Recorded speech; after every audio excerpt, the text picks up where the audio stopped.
うございます。久しぶりに本日は Get Ready With Me を撮っていこうと思います。とりあえず今お風呂入ってきてスキンケアしてって感じで今に至るんですけども、今カラコンだけつけました。本日のカラコンはキャンマジの耳ブラウンを使っております。てか見て、ここ今日さ、眉毛の真ん中の部分ちょっと離そうと思ってさ剃ってたわけ。普通に切れちゃったよね。ここみんな気をつけてね。超痛くてここにポツンってできちゃってっていう感じで進めていこうと思います。今ねスキンケアだけ終わった状態になってます。今日はちょっと久しぶりのGet Ready With Meなのでゆるくちょっと雑談しながらやっていこうと思います。まず最初に使うのがこちらクリオのプライマーですね。モイストプライマーになります。これ水分系のプライマーです。無色透明、特にカバー力とかそういったものはないんですけども、お肌が最近乾燥しておりますのでこちらで補っていこうと思いますよ。むくんでるな今日。今出勤前なんですけど、お仕事前なんですけどね、今日は月1回の店長会があるのでしっかりとお顔を可愛くして出社していこうと思います。はい、まずやばい、こっち使ってる。はい、こちらですね。魔法のクマ消し、こちらをまず使っていこうと思います。ちょっと私まだ未だに貧乏症なのかあれなんですけど、こちらのサンプルの方を使っております。これがさ、すごい少量しか使わないからさ、物持ち良すぎて一生こちらをサンプルを使っている。みんなどうですか？これ使ってますか？クマ消し。これさ、ちょいちょいコメント、使い方がわかんないっていうコメントいただくんだけどさ、これはね、私こういう感じで目の下にちゃんと部分的にのせて使っております。いつもここと口周り、ほらやばい、血出てきた、無理、止血。こんな感じでちょっと軽くなじませて使っていくっていう感じにしております。私さ、目の下のところ、ハの字にさ青クマがすごいわけ。皮膚が薄いからさ、また出てきたよ血。皮膚が薄いからさ透けてるというか、目の下の脂肪ってさ年々さ少なくなっていくじゃん。それがさすごい気になっちゃってさ、クマみたいな感じになってるんだけど、こちらピンクのコントロールカラーなので、もちろんクマ消しにめちゃめちゃ 100% 特化してるっていうよりかは、やっぱり完全に消えるっていうよりかはちょっと薄まるという感じのニュアンスなんですけれども、特に効果的なのは青クマとかにすごく効果的です。だから色素沈着とか茶グマ、そっち系のクマってやっぱりどんなコントロールカラー使っても、どんなコンシーラー使っても取れにくいんだって、隠しにくいっておっしゃってました、メーカーさんが。なのでどっちかっていうと、こういう青みがかったクマとかが気になる方とかはすごくこちらのコントロールカラーで補っていただくと非常に良いっていう感じになってます。幸い私は青クマなので、色素沈着はね結構昔から気にしておりまして、まつげ美容液とかもなるべく避けて取ってきたので、そんなに色素沈着はないんですけれども、こういったクマ系が、青クマが消えるという下地になっております。で、続いてこちらですね、セレブのブルーのコントロールカラーを使っていこうと思います。そんなにね大量には使いません。こんな感じで点置きで使っていきます。本当でね、お肌をね白くしたいところにこういう感じに塗っていきます。こんな全顔に塗っちゃうとさ真っ白セースになっちゃうから、点置きでポイントで4箇所ぐらいに置いとけばもう満タイです。やばい、久々のGet Ready With Meすぎて何喋ってるか分かんないわ。雑談するとか言ってきながら。皆さん最近はどんな感じでお過ごしですか？もう10月ですよ。これ今撮影してるのが10月2日なんですけども、もう10月ですよ。皆さん気づいたら。まだ気分的には夏なんだよね。あったかいじゃん全然まだ。夏なんだけどさ、どんどん服装もさ秋にみんななってるじゃん。すごいついていけてないんだよね、ちょっといろいろと。こんな感じでお過ごしですか皆さん。それしか言ってない。最近私のハマっていることは、私すごく朝が苦手で、朝の意志だけがすごく弱いタイプの人間なんですよ。私基本的に意志強いタイプの人間なので、ダイエットとかも我慢できますし、お仕事でちょっと辛いことがあったりとかしても結構意志強めで我慢できるポケモンなんですけど、朝起きることだけに関しましては非常に不得意でして、非常に意志が弱い。朝の意志ほんとゼロ、戦闘能力ゼロっていう感じの人間なんですね、私。なんだけど最近はちょっと頑張って早起きをして朝活をするっていうことにハマっております。はい、クッションまで使っておきます。朝活をねハマってるんですよ。だいたい7時とか8時手前くらいで起きて、8時にはほぼすっぴんの状態なんですけど、お家を出て、カフェに行くと。朝カフェでのんびりとして、ちょっとパンとか食べてコーヒー飲んでゆっくりしてみたいな感じの朝活にハマっております。なんかさ、今まではさ、朝とかさ、寝れるだけ寝たいというか、休みの日とかもさ、寝れるだけ寝たい。さすがに朝活平日にはちょっとする元気ないんだけど、土日とかもさ、平日に睡眠がさあんまり取れなかったり、仕事でバタバタしてる分さ疲れちゃってさ、朝というかもう昼というか夕方結構黙って寝かせられてたら普通に20時間ぐらい1回も起きずに寝れちゃうタイプなんですよ、31日ってなので結構夕方ぐらいに起きて、夕方から友達となんか合流したりとかして遊びに行くことがすごい多かったんだけど、今まではね、あとは前日に結構深くまでお酒飲んでて、二日酔いでちょっと家に引きこもるとか、結構ザラに、そんなような感じのあれだったんですけど、最近はですね、朝起きるようになりまして、起きれるようになりましてっていうのかなね。やばくない？こいつ一生消えないじゃんこいつ。コンシーラーで消すか、後で一生血出てくるもん大丈夫そう？いっか。そんな感じで結構ずっとねちょっと堕落した生活を送ってたんですよ。でもなんか平日お仕事頑張ってるし、別にその堕落した生活も大好きなんですけど、今でもなんだけど、最近はちょっと朝早く起きて、朝起きれたっていうことの達成感がすごすぎて、その日の一日の爽快感というか自己肯定感が非常に爆上がりするっていうねお話なんですよ。なんかね、前ねインスタかなんかのリールか TikTok で見たんだけど、アメリカかどっかのさ秘密基地じゃなくてなんだっけあれ、米軍基地じゃなくて海軍とかなんかそっち系のシールズの人かな、なんかあるじゃんそういうの人はなんか言ってたんだけど、なんか平日とかもね朝ね起きてベッドのシーツをちゃんとベッドメイキングをするんだって。でなんでかって朝の一番最初に起きてそのベッドメイキングとかそういう細かいね作業をちゃんとできる人というか、できた時、めんどくさいじゃん朝ベッドメイキングなんて。で絶対的にしなきゃいけないっていうこともないし、別にしなくてもいいんだけど、家帰ってからすればいいからさしなくてもいいんだけど、そういったちっちゃい些細なことを、めんどくさいことをね朝からクリアできたことがその日一日の自分の自己肯定感だったりとか達成感につながって、朝このベッドメイキングもできたし、めんどくさいベッドメイキングもできたし、なんかなんだっけなんかとりあえず朝できたし、何話していいか分かんないわ。もうなんだっけ、めっちゃいいことって思ったんだよね。自分で話してなるとむずいわ。ベッドメイキングできたし、そうちょっと多少ねなんかこう仕事でねってなってもですねできるべみたいな感じで、その日一日の達成感がねすごいね素晴らしいものになりますよっていう、なんかちょっと私の説明すごい下手だからあれなんだけど、検索してなんか動画で見てほしいんだけど、そんなようなこと言ってたんですよ。でも確かになっていう、朝ちゃんと早起きとかできたらさ他のこともしっかりとやろう、朝せっかく早起きできたしみたいな感じになるじゃんテンション的に。でもさ朝寝坊しちゃったりとかさ、なんか朝ちょっともうミスをさ見過ごしてしまったらさ、もういいやもう今日一日みたいな、明日から頑張ろうみたいな感じのテンションになるじゃん。そういうことみたいな感じで、なんかすごいなーって最近そういうね考え方がいいなって思いましたので、割と朝活をしているっていう感じになっております。歯の調子悪いな今日。なんでだ？しかも右半分だけすごい調子悪い。なんででしょうか。なんでだ？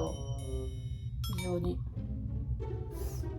なんででしょう。ないか。そういう時はコンシーラーでどうにか補いましょう。こちらのちょんちょんをこう消していきます。あとちょっとこっち側系なんかちょっとよれてるから、あとこのここら辺で入れちゃったんでカバーしていきます。暑い。朝さ窓開けてたの、さすがにクーラーつけてないんだけど、とかクーラーあんまつけない人間なんだけど自宅で基本的に冬でもクーラーじゃねえわ、クーラーか。そうクーラーもつけないんだけど、待って本当に無理かも今日。なんでなんかした私。でもいける？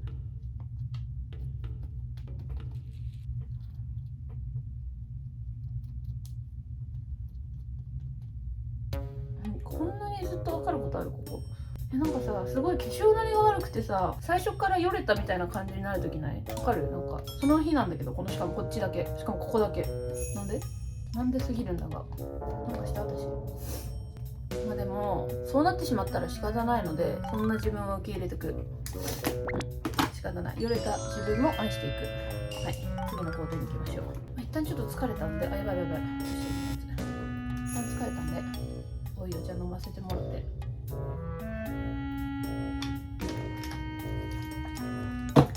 今ね、口にね、このね、リッププランパー塗ってる DR みたいな D ロールみたいな ちょっと唇ぷっくりさせております。じゃあお粉塗っていきます。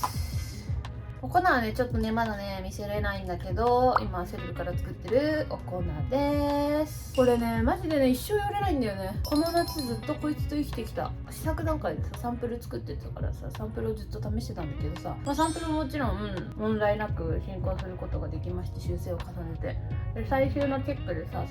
最終サンプルが届いたんだけど、最高すぎて、もう一生使ってる。ほうれい線もすぐ隠れるし、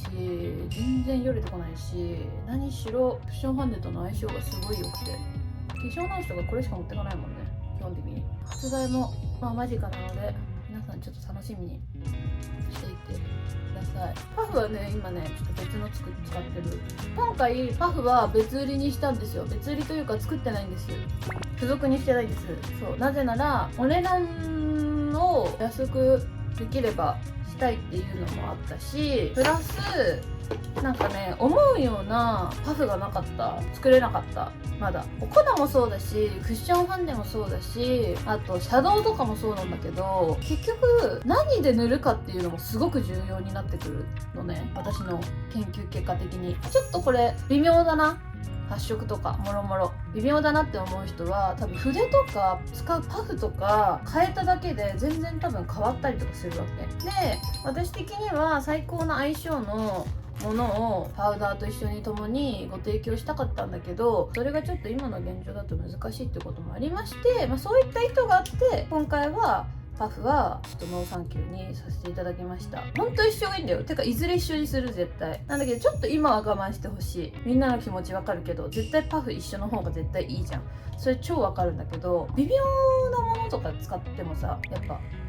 嫌じゃん、綺麗な仕上がりじゃなかったら。しかもなんかよくあるのが、シャドウとかもね、ブラシセットにしてほしかったって言われたんだけど、私シャドウのセットのブラシ使わないのね。なぜなら絶対もっと他に合うブラシがあるし、付属のやつで良かった試しが今まで一度もないの。人生で生きてて31年間生きてたよ。試したことあるよけど、良かった試しがなくて、他のブランドさんがダメとかそういうことを言ってるわけじゃなくて、私的には思った発色でできなかったっていうお話だったんだけど、ちょっと眉毛描いていきます。これはエスポアの2番クールグレイです。だからなんかそういうのもあって、そんなこともありつつ、パフじゃないもん、ブラシしてなかったんですよ、付属で。私さ、全然微妙なさ発色になるの最初から分かってるのにさ、セットにしてさ高くなるぐらいだったら絶対単品で安い方がよくないと思ってつけなかったの。これ超描きやすいんだよね、この眉ペンシル。眉毛が描きやすい。この代償もあり、代償払ってよかったわ。そう大変なことになってるけど、私は眉毛はほんの少ししか描きません。もともとボーボーなので。はい、次。今日はね、オレンジメイクにしていこうかなって思ってます。メイクするときって鼻水出るんだよね。わかる？使うのはデイジークです。雑談なのに何話そうって感じ。最近あとで言うとなんだろう。最近あとお仕事で言いますと、いいことしかない。お仕事に関しては本当にこの7年ラリッチ始めて YSM っていう会社を始めてから、基本的に本当に大変なことはもちろんだよ。大変なことの方がほとんどなんだけど、結果として全てがいいことしかない。毎日いいことしかない。いい結果になるために、ちょっともう一回コンシーラーいい結果になるために普段すごく辛いことも乗り越えたりとか我慢したりとかすることはあるんだけど、本当にいいことしかない業績として。で、名古屋パルコにセレブも出店が決まりましたし、10月の12日には新宿の周年を迎えることもできますし、あとはねちょっとまだこれはダーリスとかセレブとはまた別なんですけれども、新しいプロジェクトを進めている途中でして、でもこちらに関しましては、1年半から2年かからないくらいまでの計画の先の事業になりますので、事業というかプロジェクトになりますので、全然まだお披露目したりとか公開したりとか何するのとかは全然お披露目は先なんですけれども、そちらも決まりまして、私の念願のことがね決まりまして、やりたいお仕事もさらにもう一つ増え、なんて幸せなの私の人生っていう、本当やりたいことがさ全部さ叶ってってるというかさ、自分がやりたいって心でも思ってたこと、心で思ってること何でも私口に出ちゃうから、基本何でも言ってんだけど、なんかそういうこととかも全部本当に一つ一つ着々と叶ってって、本当思い通りの人生を歩んでる今のところ。すっごい多分自慢に聞こえると思うんだけど、でも本当にそうなの。本当にありがてえことにっていう感じで、本当に毎日最近はハッピーな感じで過ごさせていただいております。で今日オレンジメイクにするので、こちらのセルブを使っていきます。テラコッタの方を使っていきます。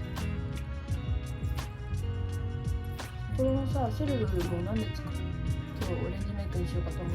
思ったかというとさ、セレブを使って秋メイクを提案しようかなと思って、ちょっとその撮影をねどういうメイクにしようかなと思って、毎回セレブの撮影のさ組み合わせとか全部自分で決めてんだけど、ヘアメイクとかどういう組み合わせにしようかなって思って、ちょっと今日メイクしながら考えようかなと思って、ちょっとオレンジメイクしていこうかなと思います。なんかキャラメルマキアートみたいな、なんて言うんだろう、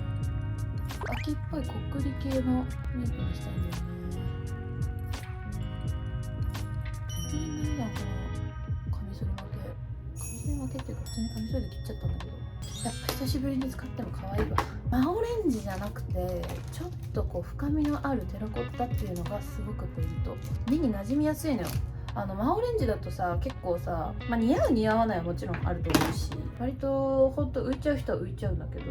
ちらに関しましてはどちら様でも大丈夫なので、ちょっとヘアメイクの涙袋ペンシルを下に引いて秋ですみたいな感じで囲っても可愛いと思うんだよね。いつも割と囲むんだけど単色で囲むっていう、可愛い。今週も第一の撮影があって、セレブの撮影があって、本当に毎日過ごさせていただいて幸せな日々でございます。かわいい。なんかね、中断面下がるんだよね、この塗り方すると。そして発色が非常にいい。程よい。ドバッとつきすぎない。ちょうどいい青み。なんかメイク初心者の方とか、あんまカラー物を下まぶたにつけるメイクをしなかった不得意な方とかでも割と使いやすいのかな、操りやすい車両の端がなのかなと思い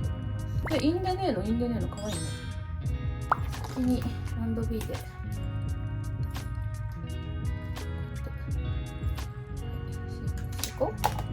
あと最近の近況報告といえば、私すごい頭悪いからさ、近況報告のこと最近まで近況報告だと思ってたらやばいよね。そういう言い間違い多いんだよね私。でそんなことどうでもよくて、最近はあと新入社員の子が4人入ってきまして、なので YSM が今7年目を迎えているんですけれども、なんと気づいたらもう50何人ぐらい、正社員だけで50何人、あとバイトとか契約社員の方とかもいらっしゃるので、もうちょっと実際は人数多いんだけど50何人かになりまして、会社も少しずつ成長していって、いろんなことに挑戦していってっていう感じで、こちらに関しましてもすごく幸せな日々を送っています。全部幸せな日々に送ってますで、ちょっと片付けられちゃってちょっとうっざって感じなんだけど、やばくない？これ今ハイライト塗ってないからね、めっちゃまりするで、さっきのデイジー君をまた塗っていこうと思います。近況報告とか雑談つったってさ、別に何も本当にないんだよね。そんなに特段何もしてないしな。旅行とか行ってないしな。旅行とか行ってないけど、割と本当にちょっともうすでに韓国に行きたいって思ってて、なんか韓国行く時にテーマを考えるんですよ。なんか目的によって行く場所が全部変わるし、スケジュールが変わるから、毎回いろいろとこうちゃんとスケジュールを立てて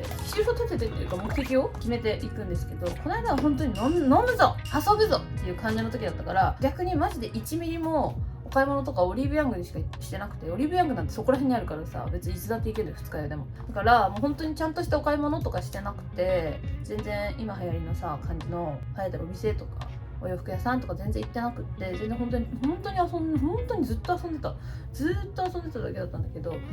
今まで行った韓国の中で本当マジで一番楽しくって、本当にちょっとあれは一生に残るぐらいのレベルなんではないかっていうぐらい本当に楽しい韓国旅行だったんだよね、友達と行ったのが。そうっていうお話終わっちゃった。また次使うのはこちらです。ベージュっぽくしたいからこのチーク選んだんだけど、これをかわいいね。これを使って真ん中にテラコッタ乗せるとか、シャドウをちょっと乗せるとかもありだね。かわいいわ。久しぶりに使っちゃったポポポみたいな感じ。いいんじゃない？これだけだとちょっとふんわりしちゃうので、これを使っていきます。このシャドウは全然チークに使っていただいたりとかしても全然大丈夫なので。いいんでねえの。一旦アイラインでオレンジメイクだからさ、このミブラウン結構中がさ黄色いというかちょっとイエローベージュ系のカラコンだからすごくちょうどいい。相性がいいかも。しかもツイッター見てくれてる子は分かると思うんだけどさ、太縁のカラコンとかって結構宇宙人みたいな目になりがちじゃん。で、私も結構目の白目が埋まっちゃうから、なんか目はでかく見えるかもしれないんだけど、目の余白がないとなんか変なでか目みたいなに見えるのよ。それが好きじゃなくて、でかけりゃいいってもんじゃないなって思ってたんだけど、これは割と着色直径はもしかしたら大きいのかもしれないけど、多分ボケてるからなのか意外とそこまで大きくないというか、わかんない。これを大きいと感じる方もいらっしゃると思うから、斉藤咲のあくまでも見解なんだけど、私と類似のカラコンが好きな方とか趣味が合う方はひょっとしたらこちらもすごくお好きかもしれない。おいどんにさこれさおすすめされてさ使ってみたんだけど超良かった。私の友達も使ってた。これ眉毛リリーミューの01番。最近さ眉毛さ友達に勧められてさ、このロムアンドのやつもさ使ってるんだけど、そっちがグレーっぽいやつなので、今日オレンジメイクだからさちょっとオレンジっぽい方がいいかなと思ってこっち久しぶりに使ってみます。でこれ乾いたら後でちょっとパウダーに消していきますので、眉毛の存在感はいいなぁ。島毛みたいなやつのここ使っていきます。オレンジ使うときは私結構マットっぽい方が好きでして、マットっぽいものでちょっとこの上につけていきます。普通にお粉っぽいやつ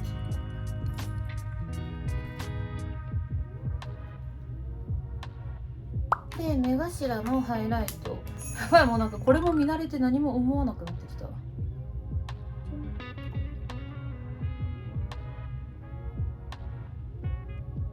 はい、かわいい。最高なのよこれ。ちょっとねテクスチャーがね固めと言いますか、若干こうクリーミーな感じになってるので、つき方がすごく綺麗。眉毛の色ぼかして存在感を消していく。鼻のシェーディングもうちょっとしようかな。なんか今日特徴的な鼻の方が可愛い気がする。ちょっとプチッとしてる感じで、そんなちょっとこんな感じでいつも使うものだったりとか、どういう風にメイクするかはその日の気分で、なんかよくメイク変えましたかって聞いてくれることとかも多かったりとか、ちょっといつもとメイク違いますねって言われたりとかするんだけど、一応毎日違う。これを主張しているいつも。だからね、なんか今日のリップどこのですかとか、今日の何々どこのですかとか言われてもね、本当に適当にそのままね、あこれいいじゃんって使ってそのまま会社に持ってかなかったりとか、その日持ち歩かなかったりとかするから分かんないのよ本当に。だからみんなの想像の500倍ぐらい本当にコスメでありふれすぎてて、仕事でさ研究したりとかするからさ、やっぱたくさん買うようにアンテナを張るようにしてるからさ、いっぱい持っててさ分かんないんだよね。そうだからなんかちょっとインスタだったりとかたまに載せる YouTube だったりとかで、なんかこう何使ってんのかなとか、どういうの好きなのかなとかっていうのを見ていてもらえるとちょっと嬉しいなっていつも思ってる。そ毎回ね本当はね全部答えてあげられたらすごいねいいんだけど、私も答えてあげたいんだけど本当に分かんなくてさ、質問に答えられないことがすごく多くて、カラコンとかだったらね全然答えられるし、なんなら本当にみんなひどくて、カラコンさ私さ結構さ今新しいのこれ使ってるけど、使ってる時は結構新しいの使ってるよってちゃんと教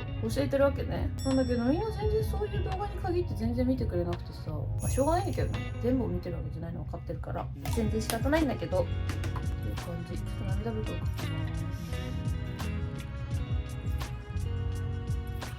す。なんか完成してきたよね、いい感じに。このまんま口のシェーディングいっちゃうか。やばい、マスカラ塗ってなかったわ全然。一回切ります。はい、ちょっと唇を拭いてきました。まずはリップ、こちらで唇を溶かしていきます。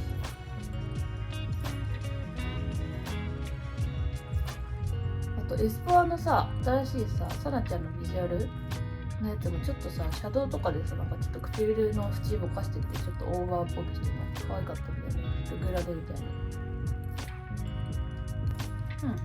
もうこれだけで結構色づいたでしょ。万能なんですよこのパレットは。まあ、宣伝ではありません。本当にいいものだけを使ってます。ここやばいね。ちょっと調子乗ってメイクしてた。まあ押さえればいいだけだから。ちょっと絞っていこうかな、シェーディング。これ使います。この下とここ山変えておしまい。ただベースにこのウェイクメイク使います。ちょっと暗めではなかったか。でリディミューのブラシで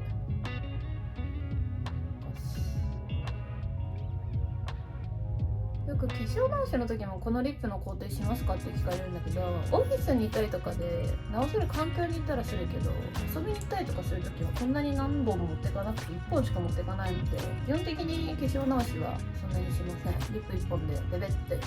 済ませます。一番最初にメイクした時の気分って感じ。なんか1本でもいい気してきた。このままにするわけよ。本当はちょっとリップグラスも塗ろうかなと思ったけど、なんかマットの方が可愛いのでこれにします。可愛くない？お目3つの人みたい。あ、やばいやばいやばい、完成してないのよ。マスカラ塗ってないから。ラメも塗ってないじゃん。ダメ。これ塗っていきます。これはちょうど二重の部分。超綺麗。あ、いいじゃんいいじゃん。超可愛いじゃん。超可愛い超可愛い。見て。最近ハンギョドン好きすぎて、私ハンギョドンに似てきた気するんだよね。わかる？なんか顔ちょっと似てない？顔なことどうでもよくて、でちょっとこのペンシルちょっと読めない、どこのかわからないけど中国コスメ多分キーワード引いていきます。今日は涙袋のこの黒目の下ら辺まで細く引いちゃおうかな。お肌マットにしてるのでちょっとラメはしっかりめにするっていうそのバランス。そんで下まぶたにも今は涙袋ペンシル塗ったところにさっきのこの上のまぶたに使ったラメを入れていくと、これはオクシー先生の涙袋用ペンシルです。こういうさゴールド系のラメの色だからすごい馴染みがいいのをしっかり身につけてるのか、まあ、ちょっと色つきすぎた方がもうちょっとオレンジの方がいいかなっていう感じでちょっと調節しながら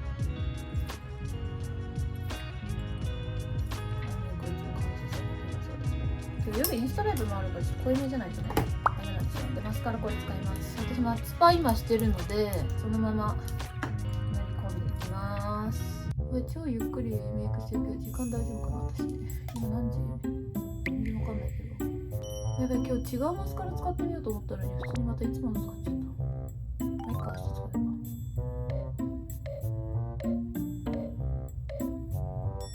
マスカラの時は喋れません。すいません。かさ、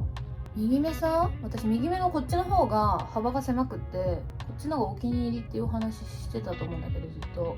なんかこっちの目に合わせてこっちをちっちゃくしたいみたいな話ずっとしてたと思うんだけどさ、最近さなんか一回ねなんか目に物もらいできた時あって眼帯つけてたんですよ、1週間ぐらいで。その時にねなんか目の二重幅がまだなんか少し治ってんだけどちょっとだけここら辺にまだ物もらいいますみたいな時に体幅がさちょっと広がってるように見えたわけ。左目と同じ感じの大きさになったと言いますか。でね、その時にね、なんか意外と目の二重幅広いのいいかも胸もって思ってきちゃって、埋没しちゃう左目に合わせてみたいな思ってんだけど、どう思うみんな。どう思う別に逆にこのままでもいいんだけど、左右非対称なの嫌だっていう人も多分いると思うんだけど、私は別に人間らしくて全然嫌じゃないわけ。左右一緒にしたいっていう願望っていうよりかは、とりあえずバランス目のどないみたいな、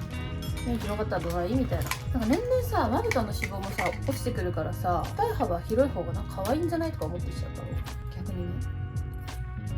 ういう感じ。ここは多分いいの、このままで。ここだけ始まりだけちょっとこういう感じ。どう大して変わんないよね。正直ね、自由自在なんで、1日ちょっとここにアイテープとか貼ってたら全然目の二重幅広がるんだけど、一旦ちょっとそれで生活してみようかなみたいな。で気に入ったら埋没しようかなみたいな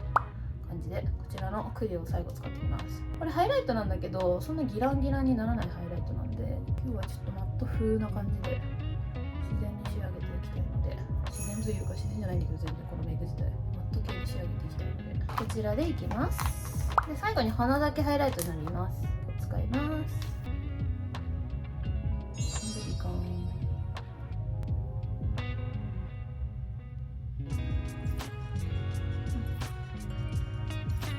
OK。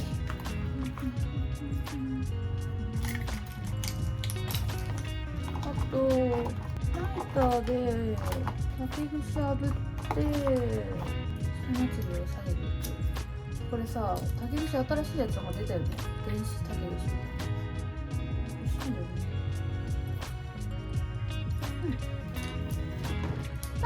ね。まあいいでしょう。はい、完成でございます。秋の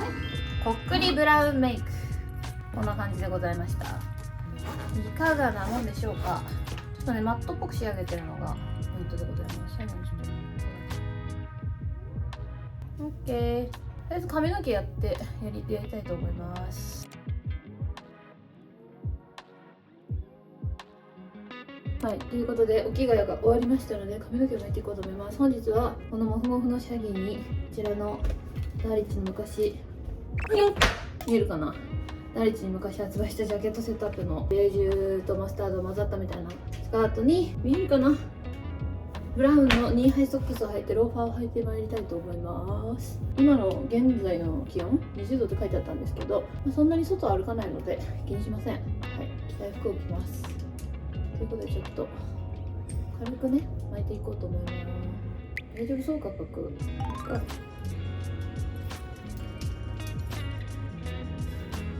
最近さ、割と内巻きが多かったんだけど、内巻きの写真でいいか。割とストレートが多いんだよね。してからでもちょっと髪の毛をさ明るくしたい願望も少しずつやっぱなんか芽生えてきたわけなんだけど、髪の毛がさ今までさすごいさ、去年のさ1月とか見てもらったら分かるんだけどさ、超白いボブの金髪みたいな感じだったわけ。あれをやる前にもさ、ずっとさシーズン変わるごとにさコンセプトを伝えやすいようにさ全部イメチェンをしてたわけですよ。自分がしたい髪型っていうのもあったけど、なんて言うんだろうな、皆さんを驚かせたい、みんなをいつまでもときめかせたいっていう思いもあって、新作がさらに可愛く伝わればいいなっていうのでちょっと染め続けてたのね、奇抜な髪の毛に毎回。なんだけどそれの代償もあって、マジで髪の毛が内側からもう髪の毛短いのでこんぐらいになってきちゃって、マジでやばかったの。汚いし本当にアイロンとかちゃんと丁寧にしてないと、もうセットしてない髪の毛とかやばすぎて、なんか多分インスタとかで見てた方はさ、セットされてる状態だから、さきさんなんでハイトーンなのに髪の毛綺麗なんですかとか言ってもらえてたんだけど、全然そんなことなくて、現実世界は超汚くて、やっぱさ、どんだけ可愛くてもやっぱ髪の毛汚いとやっぱ全然可愛く見えないんだよね。気分が乗らないというか、そこの結論に至ったの。なんかもう昔はね、やっぱさちょっとギャルマインドだからさ、可愛いけど何でも一緒、髪の毛の綺麗さと関係ないっしょ、毛がいいっしょとか思ってたけど、全然そんなことなくて、髪質って本当に人を可愛く見せる一つの手だなっていう、わかるってなってきまして、結果髪の毛がある程度伸びるまで頑張って待って暗髪を維持しブリーチもせず頑張ってある程度伸びた時に鎖骨ぐらいまでここら辺まで切ったんだよね1回。あれがもうブリーチしてる髪の毛全部切ったの。だから今の私の毛がここら辺まで、もう私髪の毛伸びるの早いからここら辺まであるんだけど、あれがね伸びて今はもう本当に健全にそこからもうダークトーンにしかしてなくてほぼ黒髪みたいな色にしかしてないから全くもって傷んでないわけだから、むしろエクステつけてるんだけどエクステもすごい毛質いいものつけてるんだけど、ある程度時間経ってくるとやっぱ人毛だから人毛じゃないなんていうの、自分の髪の毛のものじゃないからちょっとパサつきとか目立ってきたりとかするじゃん。なんだけど自分の毛があまりにも綺麗すぎてそこの差がすごいみたいなるくらい本当に今綺麗な髪の毛に育ってきたから、ここで髪の毛を明るくしたりとかブリーチしたりとかするわけにはいかないと。でしかも今地毛のロングがいいんだけど短くしたくて短くしたわけじゃないからさ、地毛でロングになりたいのなんだけど、それまでにはまだ時間かかるからちょっと今一旦エクステで休憩みたいな頑張って伸ばしてるみたいな感じの状況なんですけれども、私そんなにクセっ気じゃないんだけどかといって直毛でもないわけだからね、ストレートパーマでツヤツヤまっすぐにしたくって宿毛をかけて、だからそうなってくるとまたやっぱブリーチなんてできるわけないじゃん。宿毛ってだいぶ痛むからね、頑張ってるっていう感じです今。かといって普通に全然アイロンとか固定とか何使ってるからあれなんだけど、それしょうがないじゃん。それノーセットで出れないし外、職業柄さヘアメイクでガチガチにヘアメイクしないといけない時とかもいっぱいあるから、そこはまあしょうがない、割り切っている。なるべく綺麗な髪の毛を保ちたいなっていう。もう髪の毛ロングの時はなんとなくニュアンスで可愛ければいいかなっていう感じで全部内巻き。前髪も伸びたよね超。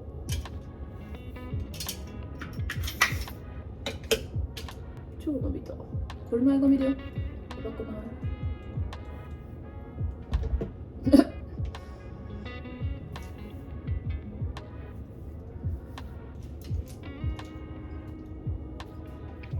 こんな感じでゆるくゆるくね、なんとなくで髪の毛も巻いていきます。もう何でもなんとなく。やばい、旅行行きたい。私最近本当旅行行きたくしようがないんだよね。とにかく旅行に行きたい。本当に旅行に行きたい。誰か連れてってください、旅行に。旅行行きたい願望は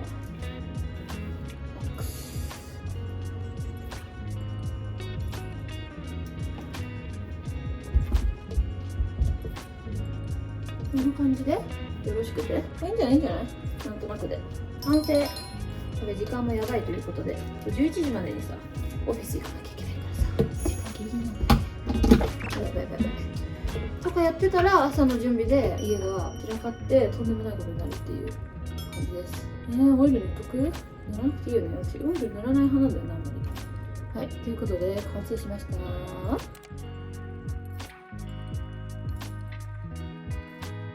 ということで、バッグの入れ替えをします。今日はお洋服に合わせてこちらの CD のを使っていこうと思います。だからお財布もそろそろ変えないと。ボッテガのお財布入れて、これ入れて、龍角散。すぐ喉痛くなるの。喉すぐ枯れるから。今日の香水はこれです。今日秋っぽい、今上しか見えてないからなんだけど、下がさブラウンのニーハイソックスとさマスタードベージュのさスカート履いてるので、ジルスチャートのフローラノティスの金木犀の香りかな、去年出たやつをつけます。秋っぽいじゃん。つけて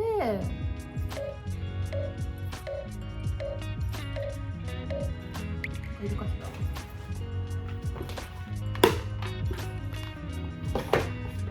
こんなもんかしらね。よいしょ。こんな感じで本日の私のウェットレディーウィズミーでした。いかがでしたでしょうか。もう本当にマジで準備一緒に付き合ってくれてありがとうって感じのあれなんですけど、今からお仕事に行っていきたいと思います。いい感じじゃない？適当にやった割には。ここ気になるけどね。